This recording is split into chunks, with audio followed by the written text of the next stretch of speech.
I think that for me, so often when I have mentored others, there's been this sense of recognizing talent or recognizing struggle within talent, or maybe an absence of clear direction and focus within talent, and then wanting to come forward and say, how do we create the vision for where you can go with this, and how do you start to fully actualize yourself?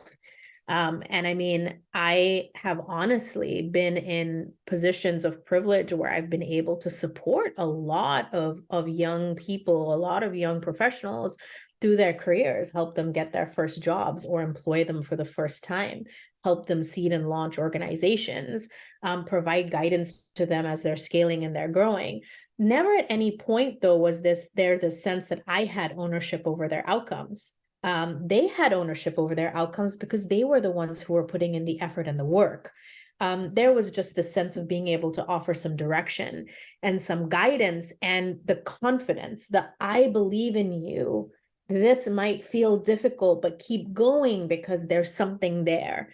And I love one of the few things that I will say that I believe that I really am good at, that I'm willing to take credit for, is being able to spot talent, and talent that can go on to become something absolutely extraordinary. And sometimes what somebody needs is just someone to do that, to ask them those questions. Where do you want to be? What do you most want to do? What are you passionate about? How would you like to apply your talent? Where do you see yourself in 5 years? And not in a way that interrogates, like, why don't you have a life plan? And why don't you have everything figured out? And why haven't you checked all these boxes? But in an honest way that says, I see something there. And this is worth really exploring and discovering.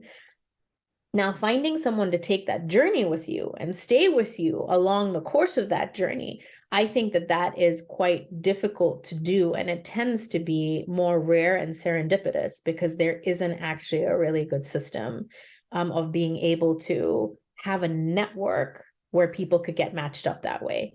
It's like we have all these matchmaking apps for all kinds of other things. Like maybe we need a mentorship matchmaking app as well, because not everyone's going to gel with everybody else. Not everyone's going to work well with everybody else. And that's absolutely fine.